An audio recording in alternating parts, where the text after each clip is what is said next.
Audrey, in the second part of this interview, I want to look in more detail at your biggest success to date, The Time Traveler's Wife, which is about a librarian called Henry de Temple, who suffers from chrono-impairment, which means that he's kind of teleported, as it were, between the past, the present, and the future.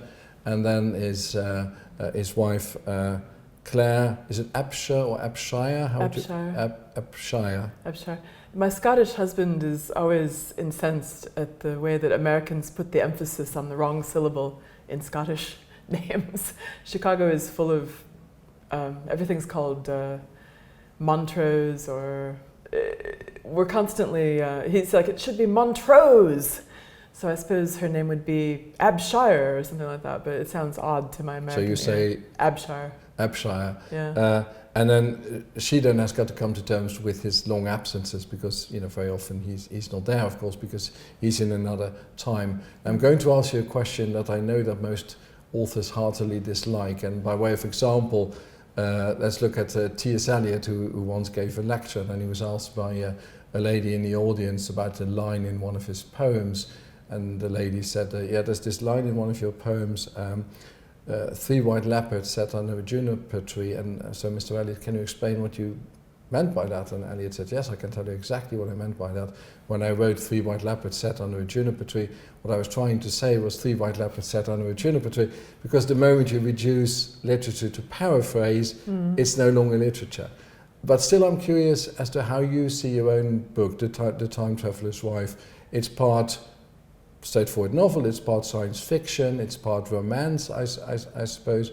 I think you once said that for you it's not really a science fiction novel, but really about the challenges of a romantic relationship. Is that right? Well, I certainly wouldn't say, at least not right this minute, that it's not science fiction, because obviously science fiction owns time travel. But one of the things I'm always trying to do is not worry too hard about genres. Mm-hmm. So I love science fiction, I read science fiction. I'm always a little bit leery about claiming romance, although obviously this is about a romantic relationship, just because as a female writer, I worry about being claimed too hard by the world of romance. I was going to ask, sorry for interrupting, we'll come back to this question in a moment. Sometimes your work is described as chick lit. Does that bother you? Does it offend you? I mean, if that would entice somebody to read it, then cool. Chick lit to me seems like a derogatory description of a lot of really perfectly wonderful books. Because it's strange, isn't it? They say, oh, it's written by a woman, it's about a relationship, therefore chick lit. But of course, many works in world literature are about relationships. Romeo and Juliet is about a relationship. Othello is about relationships and the challenges of relationships. So that it does seem derogatory.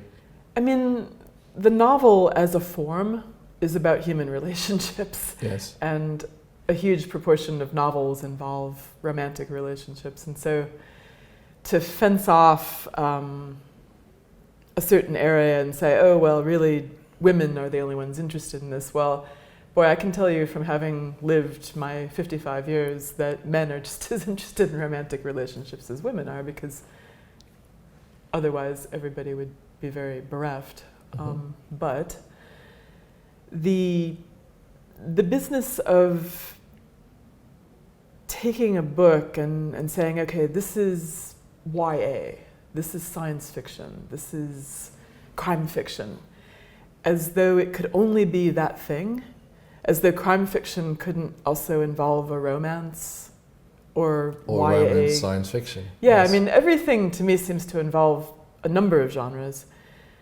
And so I get a lot of email from men saying, oh, well, I would never have read this. I thought it was romance, but my girlfriend made me read it. I liked it, and et cetera. And then there's women who say, oh, well, I thought it was science fiction, but actually I really liked it. And so there's a certain amount of resistance that I mean, I think the book trade thinks it's enticing people to read by putting something in a genre, but it also seems as though it's just as much of a turn-off for some readers. Yeah. So Are you constantly, consciously trying to mix genres, or do you just not care and say, I just want to write and other people can put labels on it? I'm always trying to do what I want, and somebody else's theory or genre or category, I just am going to blow it off, because if I want to do a thing, I don't want to feel like I can't.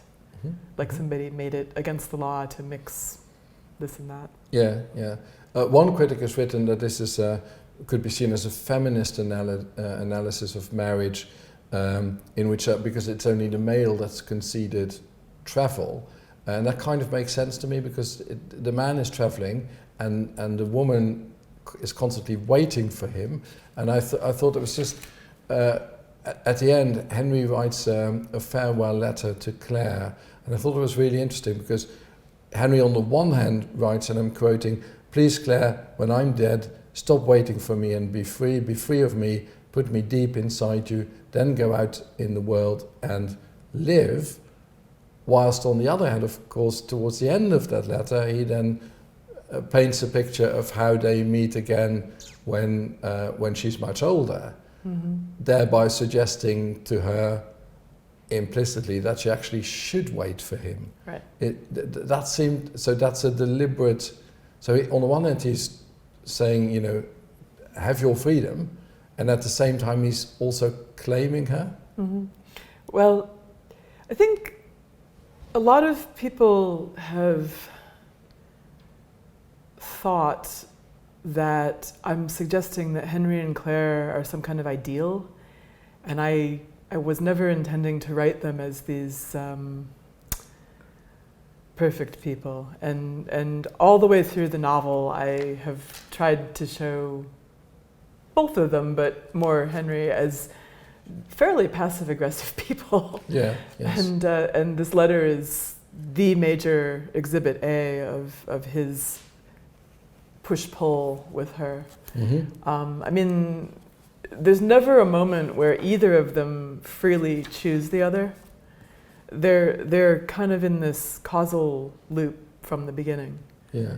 And I'm just looking at the very last, almost last page of the book, where Claire is saying, I know Henry will come eventually. I sometimes wonder if this readiness, this expectation on her part, prevents the miracle from happening, but I have no choice. He is coming and I'm here.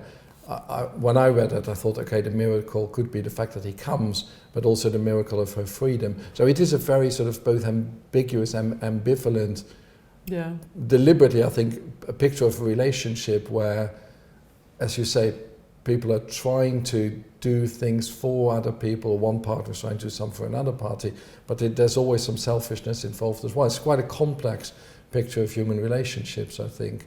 Then if you look at the film, I think you said, I've read this in interviews, and you said it last night as well when you gave the Prokofiev lecture at Sheffield University, that you've never actually seen the film. Is that right? The film, yeah, I haven't. But you must have heard about it. I think one of the things the film does, so spoiler alert for if you want to watch it, it does sort of over-romanticize that relationship. It seems to me, it gives a much more harmonious, a much more sort of tensionless picture of the two characters, which rather than the much more complex, ambivalent picture that you have in the book. Is that one of the reasons that you didn't want to see the film, that you thought that they're going to reduce my book to something that it is not? Well, I've read the screenplay. Mm-hmm. I'm not sure how much the film differs from the screenplay that I read, but I am very allergic to sentimentality myself, and I read the screenplay and I was like, whoa, that's sugary. And at that point I just thought, okay, let go, it's their film, not my film, their film. And also there's a kind of Schrödinger's cat element where if I never see the film, I can get through my life thinking that it was brilliant, you know? And but then there are people like me telling you, look, that this is wrong with the film or that's wrong with the film. Yeah, I'm okay with that. I mean, I don't feel any ownership of the film, and I have a lot of distance from it. Mm-hmm. So whatever critiques anybody wants to make of it, just bounce right off of me because I didn't make the film. Yeah. At the same time, it's strange because you are a visual artist, and you say writing stories for me is like having a little movie in my head. So, and looking at it as an academic, you could look at it, you could have watched it, or could watch it still from that distance. So, okay, the book was 2003, it's a very long time ago. I'm going to look at this film analytically as I would as a teacher, and you still don't want to do that. I have a very retentive visual memory, and if I watch the film, I would never be able to unwatch the film. And would that then also maybe get into the way of writing this sequel? I don't know. I've never worried about it because I have no plan to watch the film. I mean, Stephen Moffat is going to make a TV series now for HBO of The Time Traveler's Wife, and part of my excitement is that I know from watching his other work that he will embrace the contradictions and the weirdness, and he won't make them nicey. Yeah. And that seems promising to me. And also, if you look at his other work, Doctor Who or Sherlock, for example, there you have, as you say, you've got the ambivalence, the ambiguity, and also the sheer weirdness of some of that stuff. And I think that's very much part of your work as well. Let's have a very quick look at the sort of science fiction elements in your book, because I think there's a lot of that in there, which is, to me anyway, reminiscent of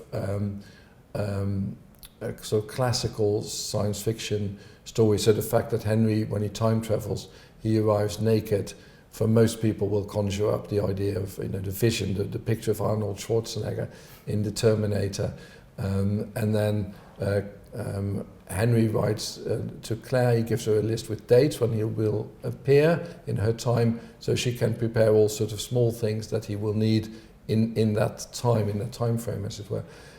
Which reminded me of Philip K. Dick's short story Paycheck, where you have exactly the same thing. Oh, I never read that. Okay, because I was going to ask you, are these deliberate sort of allusions on your part? Do you deliberately... No, it's me reinventing the wheel. Sort of so you're not playing, but you said you read science fiction literature. Do you sort of play with these science fiction elements, or is it just coincidence that in some cases it's, it looks like an allusion to something else?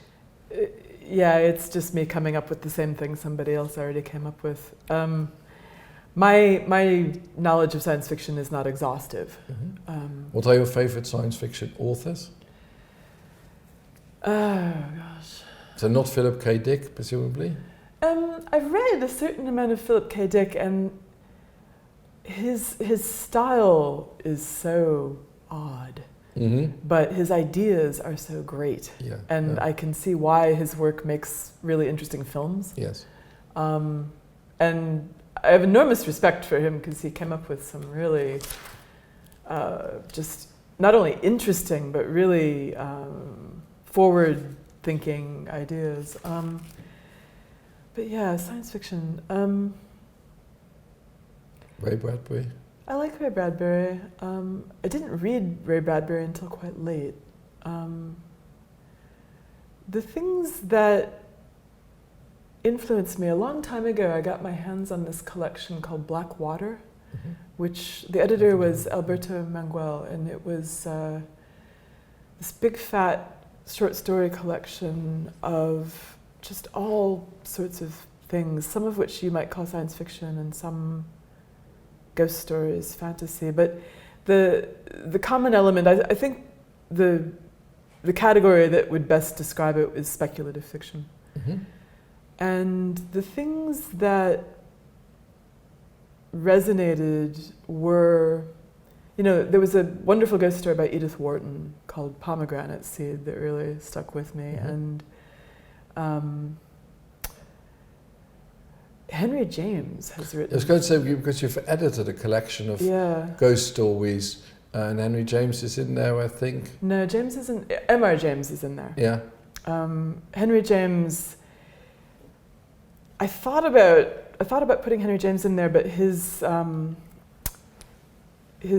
ghost stories are a bit long and a bit more dense than what I was going for with that collection. With that collection, yes. Yeah, but the nice thing about that collection was that Alberto Manguel had gathered things from all over, and it was very rich in South American work, and there was just a lot of. It was like a sampling of stuff I had just never heard of, and it was a good beginning. Yeah. But yeah, I'm doing this thing where I'm more or less blanking when you say, "Oh, it's a favorite." No, that's, I mean, that's an answer as well, because it shows that you don't have a number of sort of favorite science fiction writers that you are deliberately playing with. You're kind of doing, I think what you're saying is, I'm doing my own thing, and there may be sort of vague influences here and there. Yeah, I mean, I like H.G. Wells very much. After Time Traveler's Wife was published, somebody said, "Oh, well, this is just Replay." And I was like, "What's that?" So I went and read Replay, which I think is really masterful. But yeah, there's... I try to read... I'm kind of a magpie. I mean, if you saw my library at home, it's a real... mishmash of different stuff. Yeah. And like some of my favorite things are not very easy to categorize. Like one of my big influences is a book called Life or Theater, which is by Charlotte Solomon. And she was a visual artist who made her autobiography as a book, and it's pictures and words together. She was very young. She died at 26 in Auschwitz. And she was drawing her life story, I think, kind of knowing, I mean, she was from Berlin, and she ended up in the south of France with her grandparents, and she could see what was coming. And anyway, it's a extraordinary story, and you could categorize it in a number of ways, but she was also making it up as she went along. The way she worked has no exact parallel. And so looking at something like that makes you feel very free, because you can see her just working with what she had and going really fast, because she could see that time was running out, and just kind of producing this insane, wonderful masterpiece under a lot of pressure. Yeah. I want to come back to a question I asked in the first part of this interview. In 1774, the German writer Johann Wolfgang Goethe, who by the way was also a visual artist, published Die Leiden des jungen Werthers, The Sorrows of Young Werther, which is one of the most famous novels of all times. Immediately became a European sensation. That was 1774. Goethe lived until 1832, and all the time people were asking him, why are you not writing another Sorrows of Young Werther? This book that you've done is good, but it's not another Sorrows of Young Werther. Yeah. Do you have that with the Time Traveler's Wife, that what you want to do, as Goethe did, is to do something new, to be innovative, to move on, and then there are all these people constantly comparing your stuff to the Time Traveler's Wife and really wanting you to do, another Time Traveler's Wife? I think at this point people would settle for me producing any novel whatsoever because I'm so slow. But they will probably also compare it then to the Time Traveler's Wife, which must be really annoying. No, I understand. I mean, I have favorite authors that I particularly like their first book, and that's okay. I mean, I don't feel constrained by that expectation. When I decided to write a sequel, I thought, oh yeah, this will be a challenge because expectations. But the more I got into it, the more the sequel became its own book. And I'm trying to work it so that you don't have to have read the first one for this one to be interesting and meaningful. It's about Alba de Tamble, Henry and Claire's daughter. Yes.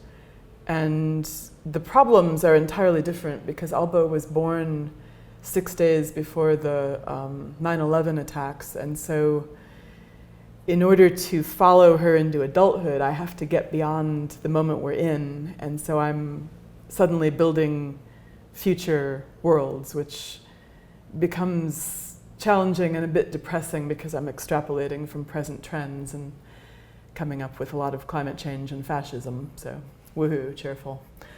But so you're working your way now into all this stuff like, I don't know what's happening politically with populism, but also technological developments like artificial intelligence and so on. Yeah, so there's AI in the book, and what I'm trying to do is center her creative and domestic life. She's a bigamist. Only one of her husbands knows about the other, and so there's this tension of her trying to keep it from the man she's married to in her present. And of course that doesn't work out too well because this is a novel and we can never let anyone be happy. But eventually things kind of sort of work out. But she's also a composer, and so part of what I've been thinking about is what is music like in the future, and who are we making things for? I mean, if we carry on with letting climate change go at the rate it's going, all of the products of civilization will pretty much be left to whatever bugs manage to survive the that is one apocalypse. of the, looking at today, that is, I think, one of the sort of political issues that you really care about, climate change as a challenge to humanity. Yeah, I mean, one of the things about being an imaginative person is that you can imagine what life would be like if it got very, very hot and very, very wet. And I personally do not like it to be very much hotter than it is today. You know, today's kind of a gloomy spring day, and that is okay with me. I don't want it to be raging summer all the time. What about political developments? I think until now you haven't been a very, or not an explicitly political writer. Looking skeptically at me. Well, I tend to be somewhat outspoken about these things if anybody asks me, but I don't. But not so much in your put a lot books. Of it in the books. Yeah. But then at the same time you're imagining a future, and then politically you're looking at what's happening in America with Donald Trump, what's happening in Britain with Brexit. Yeah. You're looking at all over Europe basically with these sort of, I think, you know, saying authoritarian is probably a generous way of phrasing things, authoritarian leaders like Erdogan or, you know, Orban in Hungary and so on. Is that going to be part of your book as well, or do you still want to sort of, in your books, keep some distance from politics? Because it's probably quite hard to write if you want to write about the future. You've got to imagine some sort of political and social system in which this is happening. Yeah, I'm trying to get through the writing of this book without ever mentioning Donald Trump, because I'm so tired of him. But it's not so much him, is it? I mean, there are lots of Trumpian politicians around. Everything and everyone that rides along with him, you know, a pox on all of them. So in the book there's a sort of minor civil war going on in America. What I'm thinking about is the Troubles. In Ireland. In Ireland, I'm thinking that's kind of how it's going to be. It's not going to be like two armies in a field. It's going to be a lot of kind of covert terrorism, you know, kind of thing. And I think the solution to that kind of problem is something like Antifa. And people look at me funny when I start saying, yeah, I'm kind of a fan actually of Antifa, and you know, punching Nazis seems like a great idea to me. I would like to punch some. So don't you think though that today it's the battle seems to be more, not exclusively, but fought more in the area of culture? That is, that the culture wars going on? Well, I think it's beyond culture. I mean, in America they're stealing children. at the Mexican At the border. Yes. I mean, to me, that's beyond the province of the arts, and we're now into... Charlottesville wasn't particularly violenceless either. No, and so people's lives are being very badly affected. You know, I mean, someone died at Charlottesville. I don't feel like it's some big leap on my part to say that the future has some very serious conflicts that are born of the fact that America, at any rate, has got two very different ways of looking at how society should be, how the world should be. And the thing with America, it's so huge. And as you move around to different parts of America, it's almost like going from one country to another. And there are places that are very tolerant and other places that are just very tense. And some of them, like Chicago has a reputation for being very violent, but that actually is really confined mostly to gang activity and certain parts of town. And so there's all this subtlety to the perception you would get from far away. And in the new book, the characters are trying to, some of them are doing very direct things to help or to work out the problems. One of Alba's husbands, Zach, is actually an anti-fascist and does some things that aren't very legal, but oh well. I mean, I'm trying to get more into these gray territories, like what is the moral thing to do when the laws of the land say, yes, this is, you know, like if you were living in a world where slavery was legal and you were an abolitionist, you would be going against the law, but you would also be morally correct. And so I'm trying to get a little bit into that. Do you feel that in that sense your writing is growing, that you are sort of, the more you grow as an author, you are able to take in sort of more of the world and you know, the science fiction and romance, but it now seems to be becoming more political as well? I feel like the times have changed so much. The Time Traveler's Wife was written between 1997 and 2002. And when 9/11 happened, I was toward the end of writing the book, and I thought, oh my goodness, I can't just ignore this. I had been really kind of pushing the world out of the book, because in reality, if you were constantly showing up naked in places, you would not only have a long arrest record, but you would be famous, right? And people would catch on. And if you went to a doctor for help, as Henry does, and that doctor managed to manufacture time-traveling mice, this would be huge news. And so I've sort of downplayed all of that in a way that's not very realistic, because I really wanted to concentrate on the marriage. And in the new book, because this time period is so saturated with crazy, I thought, well, there's just no possible way that I'm gonna make these little bubbles. I mean, is that also why the book is taking more time? The news moves along at such a blazing clip that it is, sometimes I really have to reformulate my ideas about what's going on. Like, Chicago just had a mayoral election, and this was a surprise to us all. We thought that Rahm Emanuel was going to be mayor for life. But instead we now have Lori Lightfoot, who is an African-American woman, and she's also the first openly gay mayor that we've had, and we're all like, wow, this is amazing. She's very progressive. So everybody has hope that this is going to be different.